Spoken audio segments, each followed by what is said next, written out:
al Presidium, está con nosotros el licenciado Roberto Pantoja Arzola, quien es el presidente del Comité Estatal de Morena.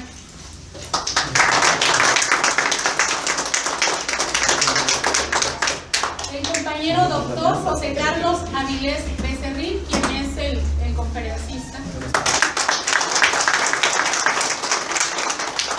La maestra María Chávez, quien ocupa la secretaria de Está con nosotros la compañera Blanca Piña, quien ocupa la Secretaría de Cultura en el Estado. Está con nosotros el compañero José Guadalupe Villa, él es consejero estatal del Distrito 03. Está con nosotros el compañero Alberto Vaca, quien es regidor de Morena en Sixio. El compañero Alejandro Pille, quien está fungiendo ahorita en representación en nuestro comité municipal, es el Comité Protagonistas del Cambio Verdadero. Quiero agradecer a cada uno de ustedes, a cada uno de los colaboradores, a algunos profesores que nos hicieron favor de acompañarnos, a todo el equipo que está aquí presente y que está siendo partícipe de este gran evento. Muchas gracias.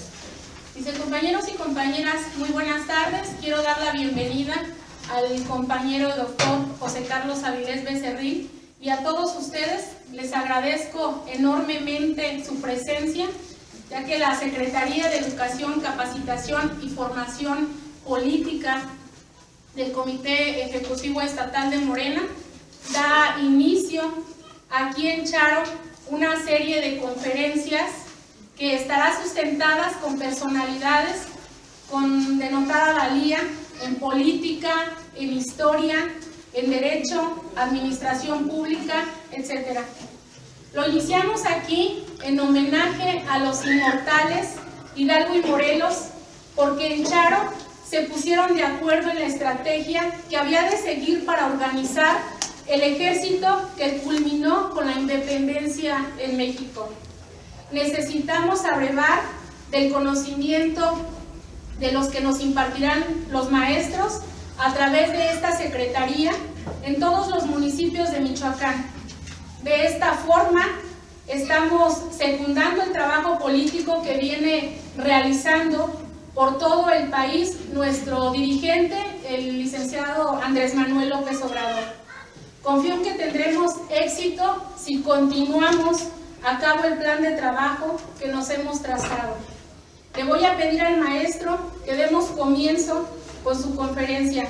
Muchas gracias y bienvenidos sean todos ustedes.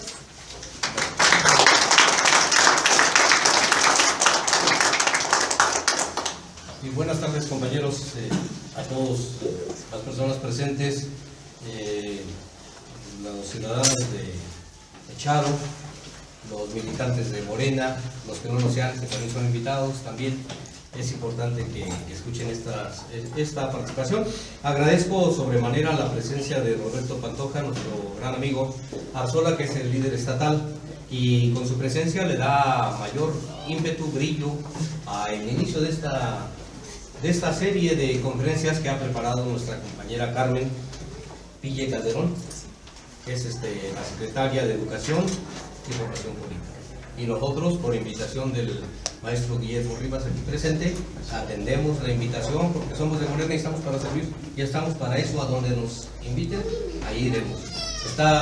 Algo me platicó Carmen, que es una ruta así como la ruta de Hidalgo, de la independencia, que abarcaría también Indaparapeo, que abarcaría Alba de Obregón, tal vez Ciudad Hidalgo, porque Ciudad Hidalgo también estuvo Hidalgo, y Ciudad Hidalgo en Taquimaroa también estuvo Hidalgo, ahí tuvo ranchos, tuvo toros de lidia, ahí le gustaban los toros, a él y a Allende.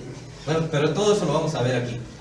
Hasta llegar a, si no me equivoco, hasta Tuxpan y Zitácuaro, más o menos esa ruta abarca ahora lo que es el distrito de Zitácuaro, ¿verdad? El Distrito Federal, que ahora es un chorizo.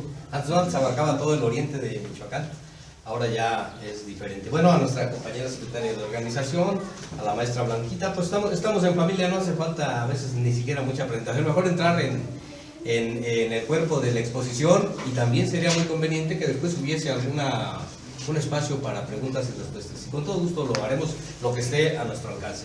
Bueno, primero quiero decirles que mi exposición, que no es una conferencia, más bien es una charla, una plática entre amigos. Pretende no rebasar una hora, no pretende rebasar una hora para que no sea tan cansado. Pretende abarcar cosas importantes. Primero, situarnos en el lugar, Charo. Después, el descubrimiento de América, la conquista, la colonia, conspiraciones, nada más mencionándonos las conspiraciones que ha habido, los cantones militares, Miguel Hidalgo, Morelos, Rayón, la Junta de Zitácuaro, es muy importante. Yo soy de Zitácuaro, si no hablara de la Junta de Zitácuaro, imagínense de los Rayón. El Congreso de Chilpancingo, Constitución de Apatzingán, fusilamiento de Morelos, Guerrero, Victoria y Bravo, nada más mencionados, Iturbide, la consumación y una reflexión sobre Morena, y que después nuestro líder estatal pudiera también darnos un mensaje.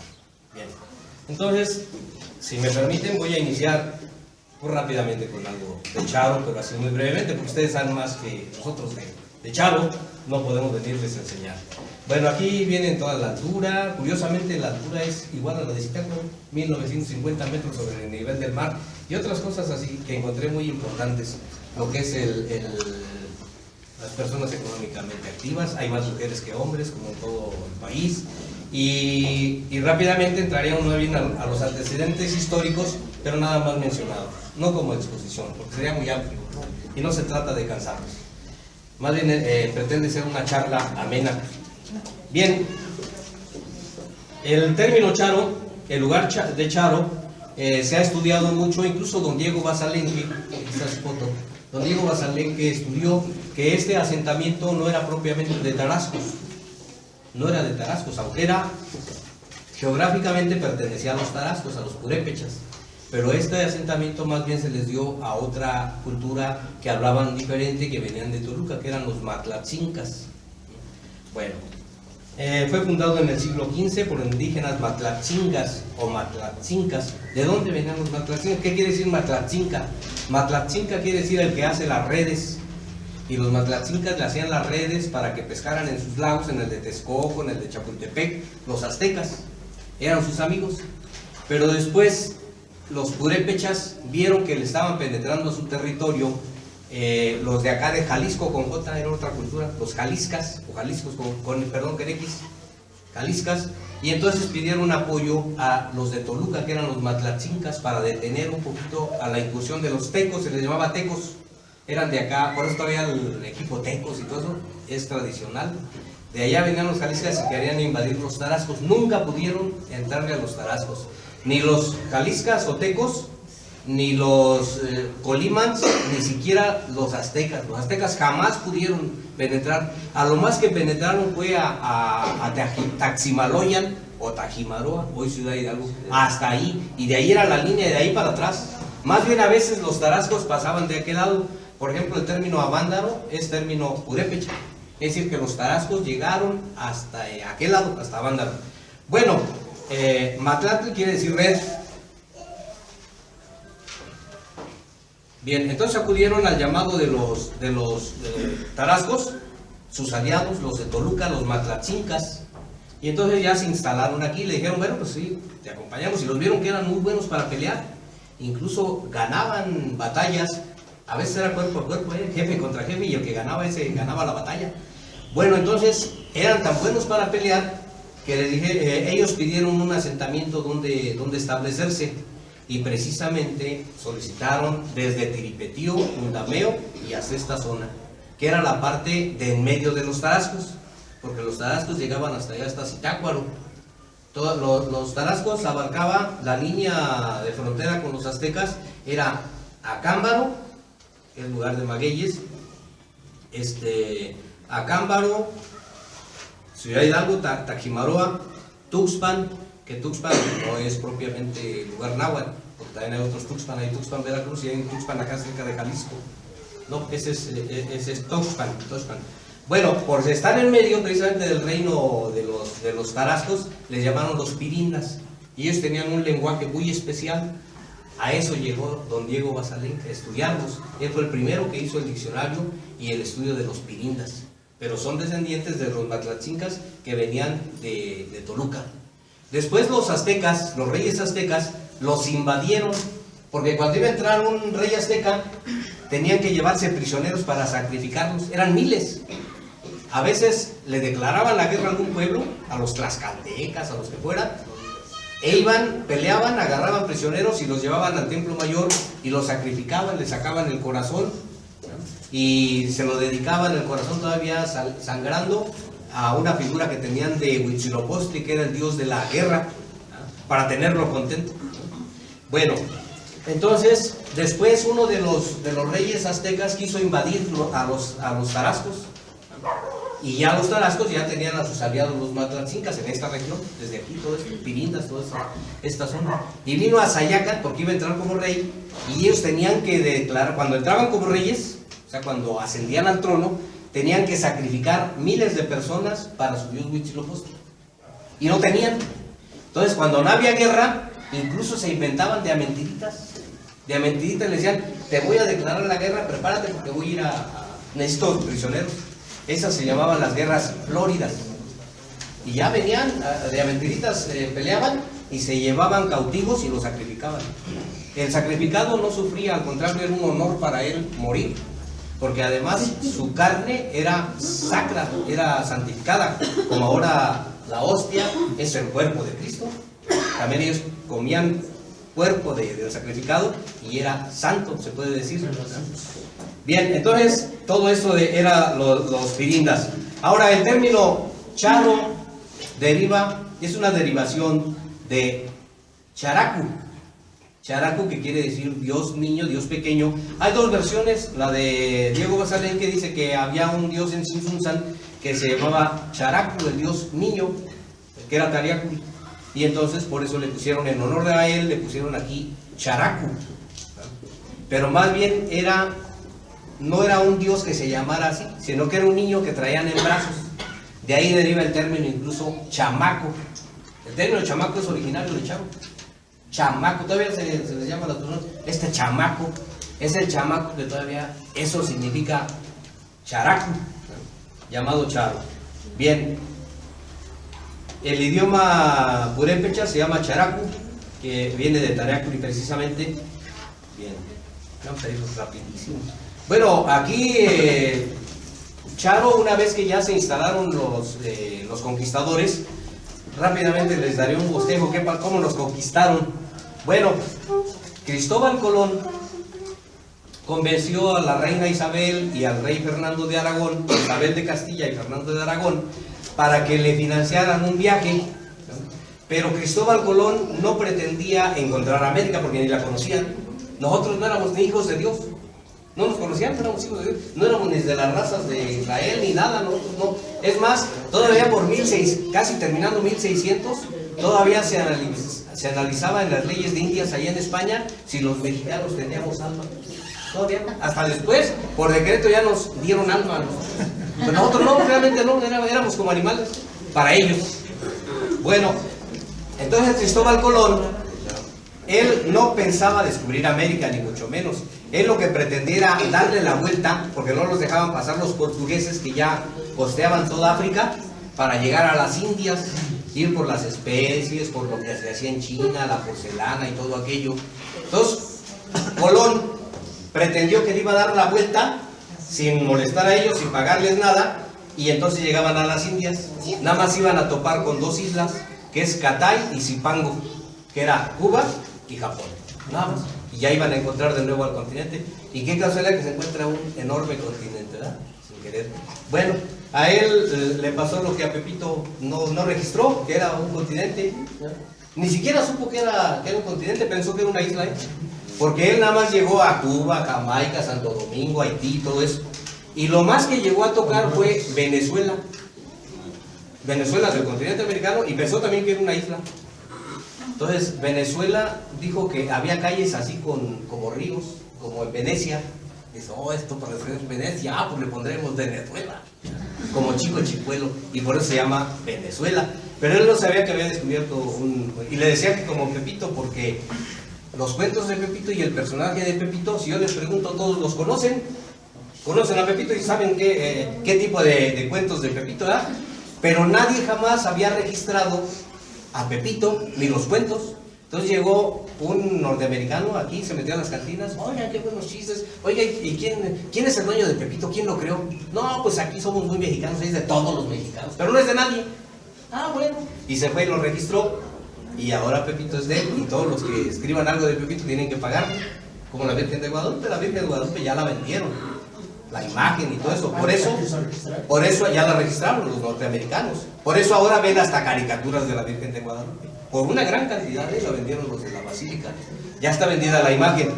Bueno, entonces Colón nunca registró, se regresó a España. Después vino otro navegante que se llamó Américo Vespucio. Y ese dijo, sí, momento, este es un continente. Y fue y lo registró. Y gracias a Américo Vespucio nos llamamos América. Bueno, cosas de la historia, ¿verdad? Muy curiosas. Bueno, eso es algo Aquí hay un dato de una persona que escribió un libro que se llama La feminización de la pobreza, de Miriam Núñez, de la Universidad de Chapingo.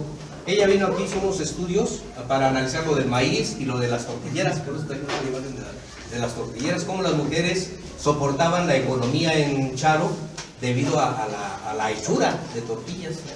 Bien, pero ella comete aquí un error, dice, el municipio de Charo tiene un recuerdo histórico de la primera época independiente y de los caudillos Hidalgo y Morelos. En este lugar ambos se encontraron, sí se encontraron aquí efectivamente, por eso traemos ahí las fotos. Hidalgo confirió a Morelos el grado de coronel, ahí hay una inconsistencia, no le entregó el grado de coronel. Y el mandato de insurreccionar el sur, eso sí también se lo dijo, pero verbalmente. Este acontecimiento, fíjense, aquí hay un dato importante que es conveniente tenerlo en cuenta, porque ya por ahí algunos historiadores y algunas gentes interesados en Indaparapeo quieren borrar del mapa a Charo, incluso ya en algunos libros ya no aparece Charo. Entonces aquí esta escritora no se informó bien y dice que el día 20 de octubre de 1810, fecha en que se celebra como una tradición, no sé si lo celebran, a lo mejor sí, pero no, el día que se encontraron aquí fue el 19, ahorita lo voy a tratar de demostrar, porque también si ustedes, por ejemplo, celebran y dicen que fue el 20 de octubre de 1810 que se encontraron Hidalgo y Morelos, esa es una imprecisión y eso los historiadores nunca se los van a permitir, porque incluso hay evidencias, hay escritos y hay una placa ahí en la preparatoria Melchor Ocampo, la prepa 5, Melchor Ocampo, ahí dice, tales días estuvo Miguel Hidalgo aquí y en ese mismo día sale para Charo, que fue del 17 al 19, estuvo hospedado ahí en la prepa Melchor Ocampo. El mismo 19 se viene para acá y aquí lo alcanza Morelos, el día 19 de octubre precisamente, ¿verdad? Bueno, hasta ahí vamos a ir llegando. Ya nada más paso rapidito con algo de Diego Basalenque, que escribió importantes obras. Dice, se llama Pirinda, Matlatzinca, El Rey Niño. Todo esto es escrito de Diego Basalenque. Él escribió lo que es la historia de San Nicolás Tolentino. Él era el cronista, digamos, de los agustinos, porque esta es un asentamiento que tenían a su cargo los agustinos, también como Tío, como Cuitzeo. Ustedes ven, incluso ahorita yo fui a visitar el convento, no lo conocía, pero más o menos la infraestructura es similar a la de Tío, a la de Cuitzeo, a la de Yuriria, Tacámbaro, todo eso en una zona, hasta Carácuaro. Incluso Carácuaro fue fundado por los frailes agustinos. Bueno, habla de San Jerónimo, parece que está, no sé si está enterrado aquí o está enterrado en esta capilla o allá en el convento. Es en el convento. ¿Del convento? Ah, perfecto. Bien, hasta ahí terminamos con Diego Basalenque. Y ahora rápidamente daré yo algo de lo que realmente existe en la historia y que existe en documentación del encuentro que hubo entre Morelos e Hidalgo. ¿Y qué se hizo? Porque también algunos charenses, ¿se les llama charenses? Sí. Algunos charenses dicen que aquí le extendió el nombramiento, que aquí se sentaron a comer, que aquí, eso es mentira. Ese nombramiento efectivamente y la comida fue en Indaparapeo. Entonces no hay por qué pelear, porque ambos pueblos son históricos. Aquí porque se encontró, es más, yo les voy a demostrar ahorita que Hidalgo llegó aquí y se hospedó en este mesón. Se quedó a dormir aquí. Y aquí lo alcanzó José María Morelos. Bien, bueno, hay un escritor que se llama Ubaldo Vargas Martínez, logró un premio a nivel importante, a nivel nacional. Perdón que lo interrumpa. Sí. Entonces, fue encuentro porque algunos dicen que lo alcanzó, Sí, que lo alcanzó aquí, y tiene razón, con los de Indaparapeo siempre andamos así como que peleándonos, que nosotros defendemos que fue aquí en Charo, y ellos dicen que allá. Y efectivamente el 20 de octubre ambos pueblos festejan el encuentro de Hidalgo y Morelos. Entonces queda claro que fue en Charo. Fue en Charo el encuentro. Y fue en Charo donde se quedó a dormir don Miguel Hidalgo. Y aquí se saludó con bueno, les voy a adelantar, era más al rato, pero les voy a adelantar. Don José María Morelos sale el mismo 19 en la madrugada de Carácuaro a caballo a encontrar a don Miguel Hidalgo, pasa por Tacámbaro, pasa por Tiripetío y llega a Valladolid. Cuando él llega el día 19 de octubre, ya tarde, le dicen que Hidalgo ya salió. Ahí está la imagen, regresan las imágenes para explicarlas. Aquí hay una litografía donde llega Miguel Hidalgo a Charo. Entonces don José María Morelos sale de Carácuaro en la madrugada, recorre casi 100 kilómetros a caballo y llega a Valladolid. Falta una, ¿dónde está? Aquí está, miren. Aquí está llegando don Miguel Hidalgo a Charo, el día 19 en la tarde. Y aquí está el mesón donde él se quedó a dormir. Don Miguel Hidalgo, y eso hay que defenderlo, a capa y espada. Don Miguel Hidalgo se quedó a dormir aquí, porque los días anteriores, del 17 al 19, se quedó a dormir allí en la prepa donde da clases aquí Adán, no me deja mentir. Del 17 al 19 estuvo hospedado don Miguel Hidalgo en la prepa 5, la prepa Melchor Ocampo. El día 19 sale don Miguel Hidalgo y llega a Charo. Llega a este lugar y se instala aquí en este mesón. El mesón vendían cosas, pero también llegaban a hospedarse ahí. Entonces se hospeda en este mesón, que aquí lo vamos a dejar a Carmen. Les traía copias, pero se me olvidaron, saqué 50 copias, pero se las envió con ella. Entonces, fíjense, don José María Morelos llega 100 kilómetros a caballo, desde Carácuaro, pero llega por allá por Tacámbaro. Llega a Valladolid, hoy Morelia, y le dice, no, pues ya se acaba de salir don Miguel Hidalgo, y viene y lo alcanza en Charo.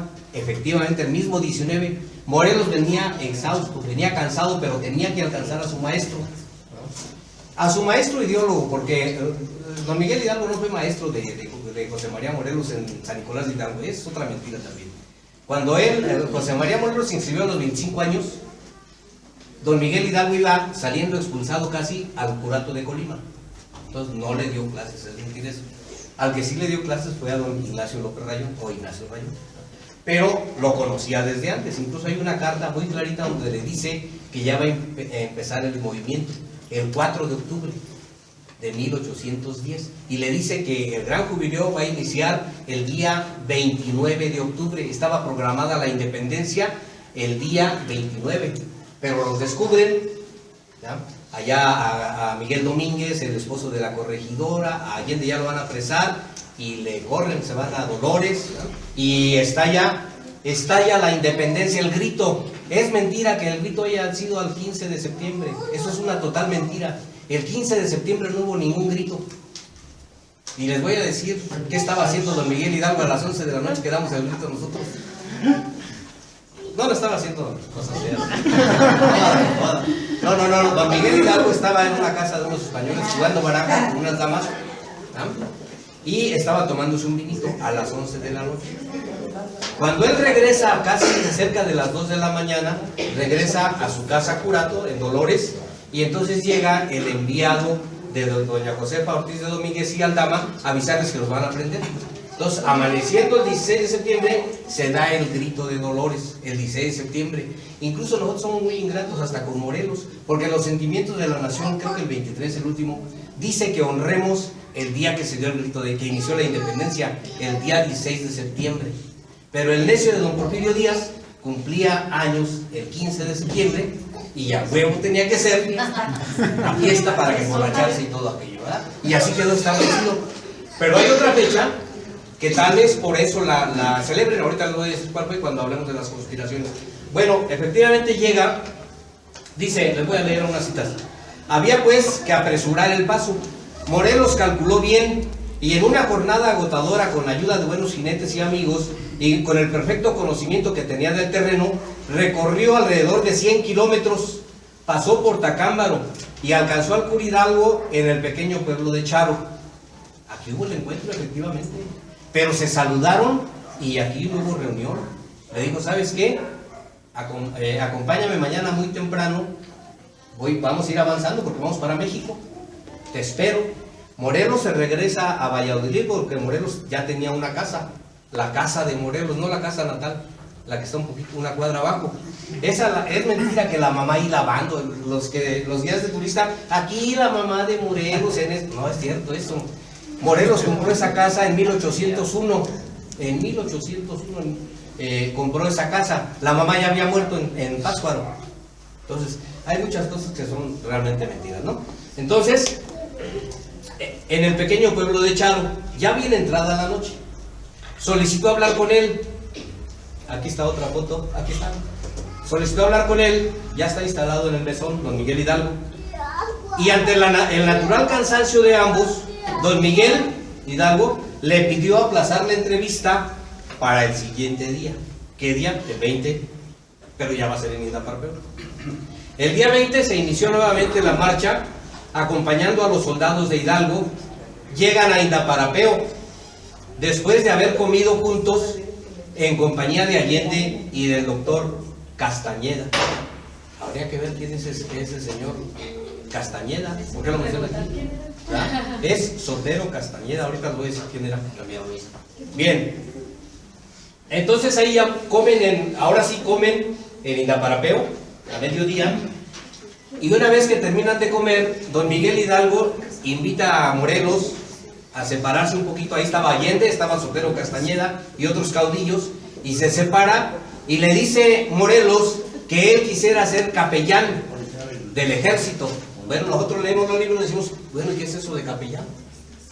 Y a lo mejor no sabemos qué quiere decir eso. Bueno, capellán quiere decir el sacerdote que en la guerra, allá en el campo de batalla, es el que oficia las misas, oficialmente, ese es el capellán. Don Morelos vino a pedir trabajo para integrarse a la insurgencia como capellán del ejército. Y le dice Hidalgo, no, momento, porque ya lo conocía, ¿eh? Es más, creo que eran parientones, ¿eh? Morelos, Hidalgo, y aquí traigo el árbol genealógico. Sí, aquí está. Te lo dejo, Ricardo. No, te lo dejo porque tengo muchos. Y ahí está demostrado que Morelos era pariente de Hidalgo y de doña José Ortiz Domínguez. Ahí está. Vayan siguiendo nada más toda la línea genealógica y ahí está demostrado. Y no solamente eso, sino una cosa más atrevida que me van a aventar luego ahorita. Era descendiente de don Hernán Cortés. Los tres. Ahí está. Bueno, pero vamos a seguir con nuestro tema. No nos vamos a salir de este tema. Sería tema para otro asunto. Bueno, el día 20 inició nuevamente la marcha. Comen, se separa y ahora sí le da por escrito el nombramiento. Pero no como dice esta escritora que vino aquí a Charo a hacer un estudio. Ella no sabe de historia, ¿verdad? Ni conoce los lugares. Entonces no le dio el título de coronel. Le dijo, nombro a mi alumno y discípulo, mi lugarteniente, para que levante tropas al sur de la República, al sur del país, ¿no? Y con otras instrucciones que ya le di verbalmente. Entonces en ese momento manda a llamar a don Ignacio Allende, que estaba con él, y entonces ya le extiende el documento. Y ahí se despiden y ya don Miguel Hidalgo se va rumbo a Cámbaro, Marabatío, y ya se va para Toluca, para allá para Atlacomulco y todos esos lugares, porque no sigue uno por acá por Zitácuaro, ni mucho menos ni por Toluca, sigue uno por acá por Acámbaro, y llegaba a Atlacomulco y llegaba a Toluca. Por ahí se fue Hidalgo para llegar a Coajimalpa, de donde se regresa, no toma la ciudad. Ahorita también podemos platicar de eso, pero esa es así de sencilla es la vía. Claro que Charo tiene que pelear ese lugar en la historia, que es histórico, porque aquí se encontraron, aquí hubo el encuentro de Hidalgo con Morelos, aquí lo alcanzó Morelos. Y le digo, mira, tú vienes bien cansado, yo estoy cansado ya del recorrido ahorita, vamos a dormir y mañana te espero. Y efectivamente lo alcanza aquí y se van en el camino hacia Indaparapego. Y ahí es la comida y le extiende el nombramiento. Así de sencillo. Esto quiere decir que los dos pueblos son históricos. Y ahí está si alguien les discutiera, pues aquí está la fotografía, aquí está la llegada, aquí están, incluso están los documentos. Y aquí se les va a decir por qué decimos esto, porque esto lo dijo José María Morelos. Cuando José María Morelos estaba declarando ya ante la Inquisición, que ya habían cerrado la Inquisición, pero la abrieron para ajusticiar a Hidalgo y a Morelos y a los otros curas que participaron, ¿no? Entonces él declara todo esto. Yo alcancé a mi maestro, a Hidalgo, en tal lugar y todo eso. Bien, le dice, ¿está seguro de que ya se quiere meter a esto? Lo he pensado bien, contestó el cura de Carácuaro. Creo poder ser útil como capellán del ejército. Le dice, no, creo firmemente en la verdad y en la justicia de este movimiento. Dice, si me fuera posible, le dice Morelos a Hidalgo, formar también un ejército y combatir, pero veo mi ignorancia en todo. Sin embargo, mi voluntad es grande y estoy decidido. Eso está escrito, están las declaraciones de don José María Morelos. Entonces, le dice Hidalgo, no, padre, me parece que mejor de ser usted un general, debe ser usted un general que un capellán. Y le va a dar entonces el nombramiento de general, ¿no? Bueno, ahí tomó asiento junto a Morelos. Al terminar de hablar con Hidalgo, hizo una seña a Allende para que se acercase a Allende. Tomó asiento junto a Morelos, mientras don Miguel Hidalgo escribía el siguiente despacho. Este es el nombramiento que le da por escrito. Comisiono en toda forma a mi lugarteniente, el bachiller don José María Morelos, cura de Carácuaro, para que en la costa del sur levante tropas, procediendo para ello con arreglo a las instrucciones verbales que le he comunicado. Ese es el nombramiento. Claro que le dio algunas instrucciones verbales, ¿Cuáles? Por ejemplo, los ejércitos que levantaron, llegaron a los pueblos, quitarle las armas a los españoles y a aumentar su ejército. Pero particularmente le encargó la toma de Acapulco. Acapulco era muy importante para la independencia, tanto Veracruz como Acapulco, porque aquí acuérdense que llegaba la nao de China y llegaba con todo lo de Asia, lo de China, lo de Japón, todo eso, las especies precisamente llegaban ahí a Acapulco. Y Morelos, cuando estuvo en Tahueco, acá por Apatzingán con uno de sus tíos, pues él recorría con su recua de mulas, ¿no? Pero claro que ahorita decimos, no, pues era atacador de mulas o era arriero de mulas, se nos imagina que va tras de dos mulitas y todo pobre, no. En ese tiempo tener un atajo de mulas era tener como una cuadrilla de trailers o de taxis así, porque ellos llevaban, hasta las mujeres lo estaban esperando con las pañoletas y todo eso que traía la nao de China. Era muy importante, por eso le encarga que esperara tomar Acapulco. Ahora, ¿por qué Morelos no se quedó a dormir aquí? Se venía cansado, porque Morelos ya tenía casa en Valladolid y Hidalgo ya no tenía casa en Valladolid. Entonces él se quedó aquí en el mesón, don Miguel Hidalgo, y José María Morelos se regresa a la casa de Morelos, no a la casa natal. El autor aquí se equivoca. Ernesto Lemuel Villicaña dice que regresó a esta casa, a la casa natal. Esa casa ni siquiera era de Morelos, ahí no vivía don José María Morelos, porque don José María Morelos de niño era pobre.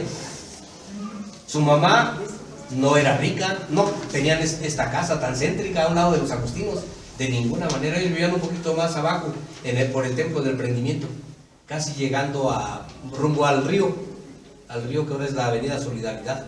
Por ahí vivía Morelos, pero la mamá iba embarazada y toda aquella, y pues ahí era como el hospitalito de San Agustín, y ahí da a luz a José María Morelos, pero esa no es su casa. La casa la compra ya José María Morelos, pero vean ustedes, en 1801, no tuvo tiempo de disfrutar su casa.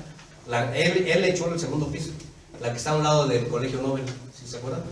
Y enfrente vivía don Vicente Santa María, en el callejoncito que se llamaba antiguamente el Callejón del Celio.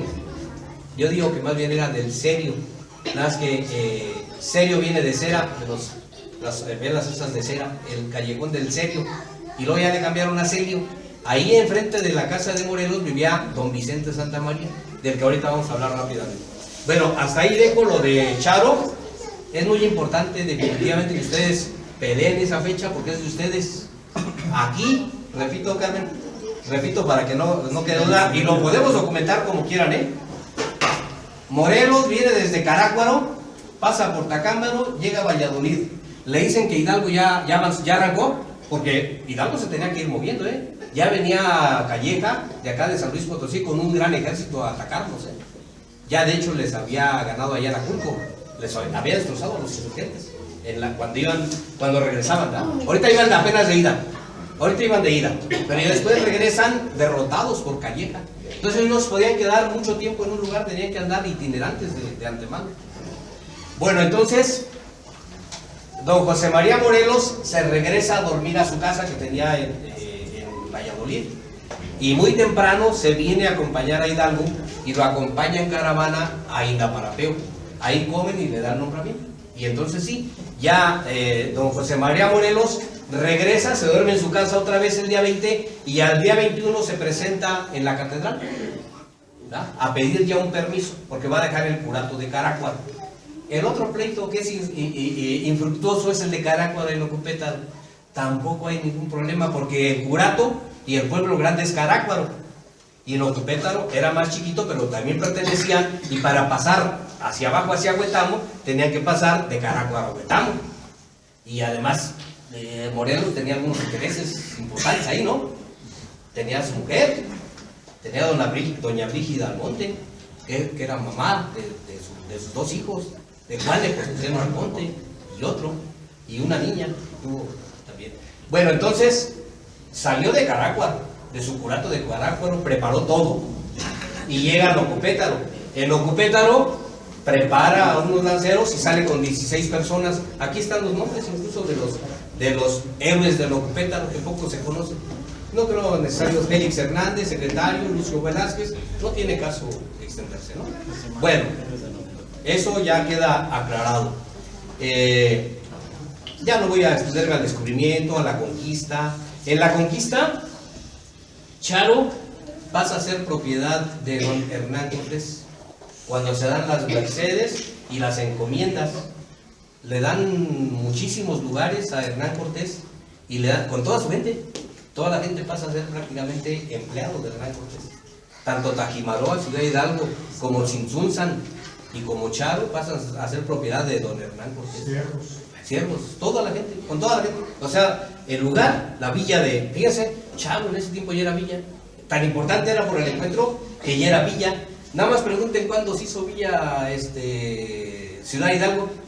Todavía nuestros papás y nuestros abuelos decían voy a la villa. Tiene poco que fue villa. Y Charo en ese tiempo ya era villa de Charo, por ese encuentro tan importante. Entonces tampoco hay necesidad de pelearse allá en Carácuaro y en Locupétaro. Tenía que pasar de Carácuaro a Locupétaro para irse a Huetamo, ¿no? Bueno, Morelos, miren, los insurgentes, rápidamente les doy el recorrido. Se va de Charo a Indaparapeo, de Indaparapeo a Maramatío, de Maramatío a Acámbaro, de Acámbaro se va hacia Toluca, el Estado de México ahora, ¿no?, y llega a Toluca. De ahí se van, mucha gente ya se le iba sumando, miles de gentes ya, pero algunos con palos, algunos con machetes, algunos con asadones. No era un ejército realmente. Llegan a la entrada de México a Coajimalpa y no se atreve porque en Montes de las Cruces había un enfrentamiento que aunque lo ganan los insurgentes, se da cuenta Hidalgo y Allende que no están listos para la guerra. Y llegando Calleja, que viene de San Luis Potosí con un ejército muy disciplinado y muy poderoso, los van a acabar. Entonces Hidalgo decide no tomar la ciudad. Él sabrá. A lo mejor si se hubiera atrevido hubiera tomado la Ciudad de México y ahí se acaba la independencia. No fue así, desafortunadamente no fue así. Y se regresa y entonces sí se encuentra con Calleja, con el ejército de San Luis Potosí, que ya venían de Guanajuato. Se encuentran y los destrozan a los insurgentes en Aculco. Y entonces dice Allende e Hidalgo, ¿y ahora qué hacemos? No, pues ya vamos a regresarnos a donde tenemos gente. Y entonces ya se empiezan a pelear, porque Allende pues era el que sabía de militar, todo aquello. Hidalgo no sabía, era cura, pero finalmente le dejaron todo el mando a Hidalgo, pero ya tenían algunas dificultades, porque la gente que iba así y se amotinaba. Había gente en Granaditas, ahí en Guanajuato, que les llegaban a cortar la mano o el dedo con el machete para sacarles un anillo de oro. Y mataron gente ahí, así corría la sangre en Granaditas. Entonces Allende decía, no, eso, señor cura, eso no es posible, no debe ser. Vamos a disciplinar mejor un ejército. Entonces ya venían un poquito peleados y Allende se va a Guanajuato, a reponerse en Guanajuato, e Hidalgo se viene a Valladolid, a Morelia. Entonces se da cuenta de que el amo Torres había tomado Guadalajara y dice, pues me voy para Guadalajara porque ahí ya tenemos gente. Y se va para Guadalajara, pero ya viene todos los realistas de México, de Oaxaca, de San Luis Potosí y de Guanajuato, que ya se habían repuesto, y vienen y en Puente de Calderón se enfrentan Hidalgo con el ejército realista, los insurgentes con los realistas, y les ponen, ahora sí, una friega, ¿no? Acaban con los insurgentes. Y entonces, ¿qué pasa? Que dicen, no, pues entonces lo que hay que hacer, ya iban peleados Allende, incluso ya le quitan el mando. Parece que incluso Hidalgo ya iba en calidad de preso, de Allende.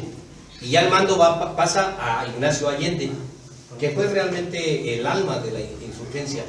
Y entonces van hacia el norte a pedir ayuda a los Estados Unidos, a ver si les apoyan con dinero, con armas, para hacer la independencia. Pero en el camino ahí por Coahuila, en un lugar que se llama Gatita de Baján, un traidor, Ignacio Elizondo, los entrega a los realistas. Le dice, pues ando que hay insurgencia, pero van a pasar por aquí, van a llegar, yo se los entrego. Y van llegando en carruajes.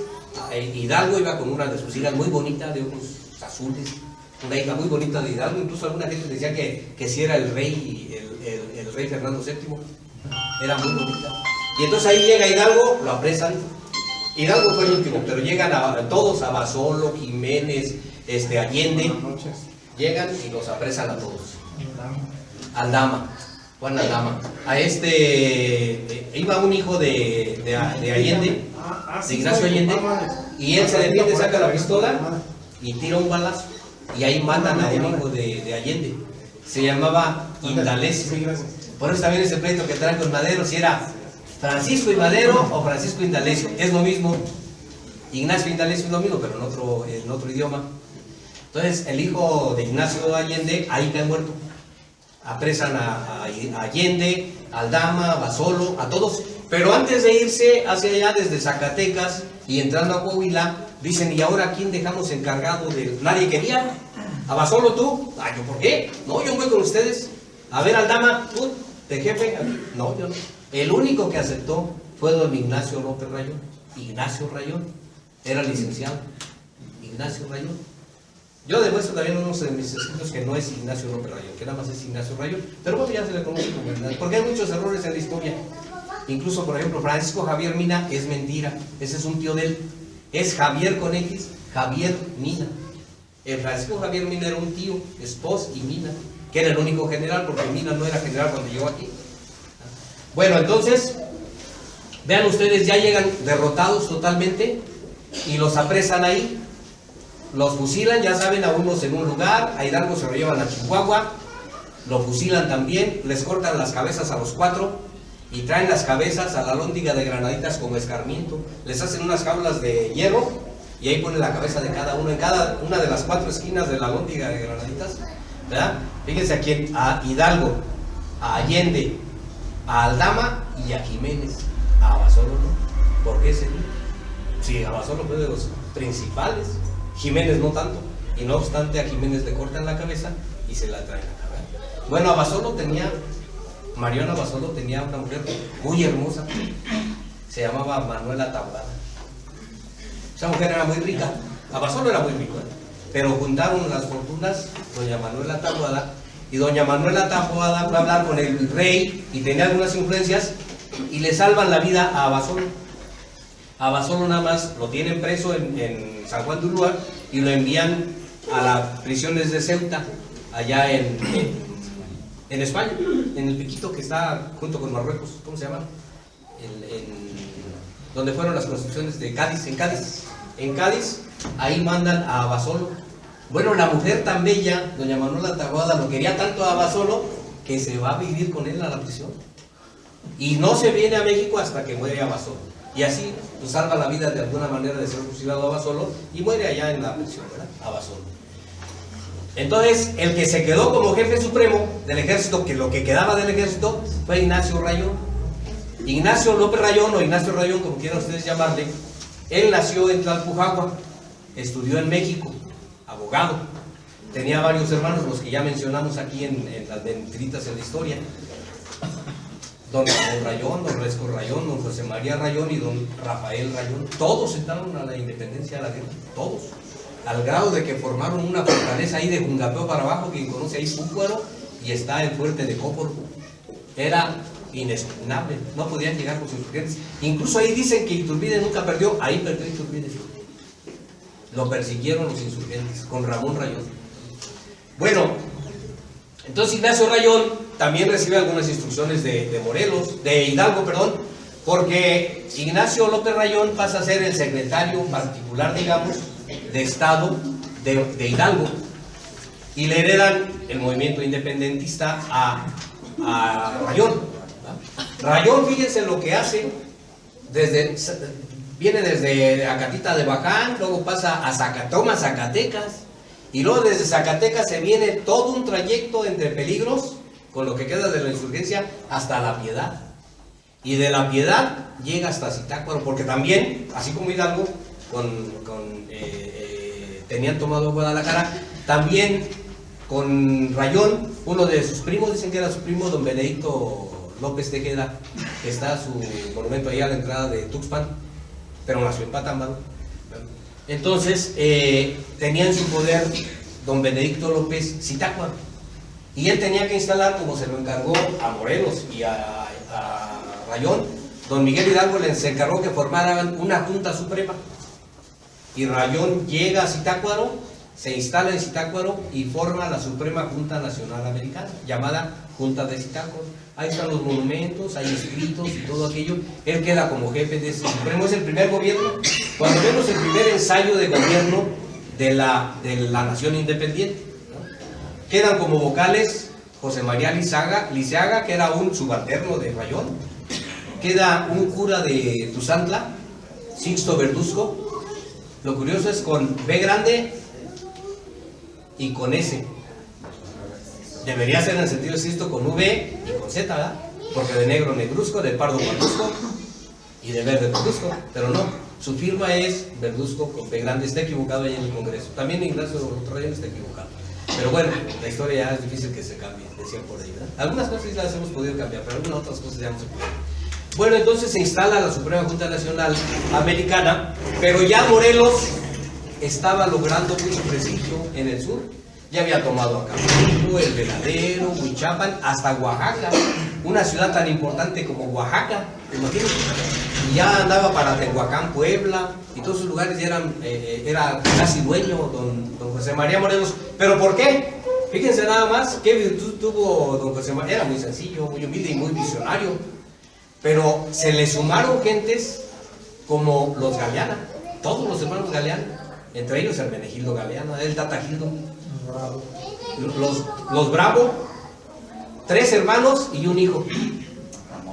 Matamoros, se le suma a Morelos, Guadalupe Victoria, entre otros muchos, Abad, otro de Tehuacán. Bueno, todas esas personas se le unen y con su gente, a caballo y con armas, se le suman a Morelos. Entonces Morelos se hace un ejército poderosísimo. Entonces llega el momento en que tiene mayor prestigio que Ignacio López Rayón, que era el jefe supremo. Entonces ya Morelos empieza, incluso en la Suprema Junta Nacional Americana, a la Suprema Junta, envía de representante a Sixto Verduzco, el cura de Tuzantla. Pero Sixto Verduzco se supone que venía con la representación de Morelos, pues la vocalía era para Morelos. No, él se la deja para sí.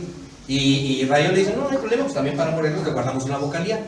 Y después se suma, eran 3 primero, luego Morelos, otro vocal, y finalmente se nombra el intendente de Oaxaca, un Murguía, ya a propuesta de Morelos. Morelos ya tenía mayoría en la Junta, ya tenía mayoría de ejército, y era, pues ahora sí que muy visionario Morelos, ¿no? Y entonces Rayón empieza con ciertas dudas con los miembros de la Junta y se empiezan a pelear entre ellos. Hasta que Morelos le dice, no, ya basta, esos pleitos no convienen. Se andaban hasta persiguiendo a don José María Cos, lo perseguían, a un padre Navarrete, a un Manuel Correa, otro cura, los perseguían, casi los querían fusilar. Entonces ya Morelos dice, hay que poner orden. Y entonces él forma lo que va a ser el Congreso de Chilpancingo y cita a los líderes de la insurgencia. A Rayón le manda una carta donde casi le dice, si no vienes voy por ti. Y finalmente Rayón llega al Congreso de Chilpancingo, donde Morelos dicta los sentimientos de la nación y le dan el título de generalísimo, su serenísima le llamaban, y él no aceptó, dice, yo quiero nada más nómbreme siervo de la nación, y así queda como siervo de la nación. Bueno, continúan muchas cosas, el sitio de Cuautla. En el sitio de Cuautla hay una cosa bien importante. Morelos llevaba a su hijo de entre 7 y 12 años, ahí cumplió ese tiempo. De 7 salió Juan Nepomuceno Almonte y formó un ejercitito de niños, y él era el jefe. Incluso le dieron un título de brigadier a Juan Nepomuceno Almonte. Entre ellos estaba Narciso Mendoza, el que hizo explotar el cañón cuando ya estaban perdidos en el sitio de Cuautla y abrió el espacio para que rompieran el cerco del sitio. Ahí estaba Narciso Mendoza. Por eso Juan Nepomuceno Almonte tampoco es totalmente antihéroe, tiene su etapa de héroes y tiranos, porque después se convalidó con Maximiliano, fue a traer a Maximiliano. De liberal se volvió conservador. Solamente se justifica lo del hijo de Morelos, porque también fue un Hidalgo, a traer a José Manuel Hidalgo, pero no era pariente de Miguel Hidalgo, fue a traer a Maximiliano, no era su pariente. Bueno, entonces, vean ustedes, él tiene un periodo de liberal. Morelos lo quería tanto, le decía el adivino, que lo mandó a Estados Unidos a estudiar, a Nueva Orleans, con José Manuel Herrera, para que estudiara allá y también salvarnos de la muerte, ¿verdad? Y entonces Juan Nepomuceno Almonte veía que los Estados Unidos tenían muchas ambiciones, como efectivamente después nos declararon la guerra y nos quitaron más de la mitad del territorio, ¿verdad? Eso lo veía Juan Nepomuceno Almonte y dijo, no, hay que cuidarnos de estos. Entonces él prefería mejor a los franceses o a otra nación europea que a los norteamericanos. Por eso peleó al lado de Santa Anna, Juan Nepomuceno Almonte y todo eso. Después se llegó hasta los restos de Morelos, porque los restos de Morelos es mentira que estén ahí en la columna de la Independencia, Eso es mentira, se los llevó Juan Nepomuceno Almonte de ahí de la catedral, y eso se perdió, están perdidos incluso. Creo que están en una capilla de esas casitas que hacen en los panteones, donde está enterrada la familia Almonte. Pero bueno, esa es la circunstancia. Ya después Morelos crea el Congreso de Chilpancingo, andan ya con algunas dificultades, persiguen al Congreso, ya se adhieren algunas personas más. Hay personas importantes que ayudaron a Morelos, todavía alguna reminiscencia de los conspiradores de Valladolid. En 1808 hay una conspiración en México y apresan al virrey Iturrigaray. En 1809 hay una conspiración en Valladolid, donde están coludidos los Michelena, Mariano Michelena y Nicolás Michelena, José María García Obeso, el que vivía en Vancomer, era su casa ahí en Vancomer. Estaba Fray Vicente Santa María, que daba cátedra ahí en San Francisco, en inglés, pero era muy fuerte, atacaba muy duro al gobierno, desde ahí, desde el púlpito. Entonces, bueno, ya andaban siendo perseguidos. Otros, Abarca, Isidro Huarte y otros muchos, Abarca, que fueron, aquí traemos los nombres, pero no tiene caso. Fueron perseguidos, fueron apresados. Michelena fue llevado a San Juan de Ulúa, García Obeso a San Luis Potosí, y después Michelena lo mandaron a España, también a la cárcel, y bueno, luego regresaron algunos. El padre Teresa de Mier, fíjense, Fray Servando Teresa de Mier fue un doctor en teología que nació en Nuevo León, en Monterrey, ¿no? Antes no era Monterrey, en el Reino de León. Y le tocó decir el discurso a la Virgen de Guadalupe, y en ese entonces iba a estar el virrey ahí presente, como ahorita ahí está el virrey, y ahí está el arzobispo primado de México, como ahorita Corrupio Humado, ¿no? Y se atreve a decir el padre Fray Servando Teresa de Mier que no se apareció la Virgen, y que lo de Juan Diego es pura mentira. Imagínense cómo le fue. Lo apresaron, se lo llevaron a la cárcel ahí de México, como 11 veces se fugó. Y luego todavía de Inglaterra se fugó de España, de Cádiz, y se vino con Mina, todavía a pelear aquí. Bueno, ya vamos a ir aterrizando un poquito. Rayón fue apresado, tuvieron el fuerte de Cóporo, sobre todo su hermano Ramón Rayón, pero después también capitularon, o sea, se rindieron y entregaron el fuerte de Cóporo, que está ahí de Jungapeo. Ustedes bajan de San José Purúa, Jungapeo, y luego van para Guamitío, La Florinda, yo creo que conocen muchos aquí. Y entrega a Ramón Rayón, y Rayón es perseguido hasta por Nicolás Bravo. Nicolás Bravo era hijo de Leonardo Bravo, de uno de los Bravos, de los 3 hermanos que se unieron a Morelos. Era hijo de Leonardo Bravo, Nicolás Bravo. Entonces apresaron al papá de Nicolás Bravo y se lo llevaron a México y lo fusilaron. Y Morelos tenía cerca de 200, 300 prisioneros españoles, y le dijo Nicolás Bravo, pues ahí está, de coraje fusílalos a todos. Y les perdona la vida, los tienen en el patíbulo, los van a juzgar. A ver, un momento, yo les quiero decir, les he hecho un discurso, y le dicen, pueden irse. Algunos incluso se quedaron con él, y después formaron lo que es el Partido Escocés. Y ahí surgen los partidos políticos, el Yorkino y el escocés. Surgen los partidos políticos.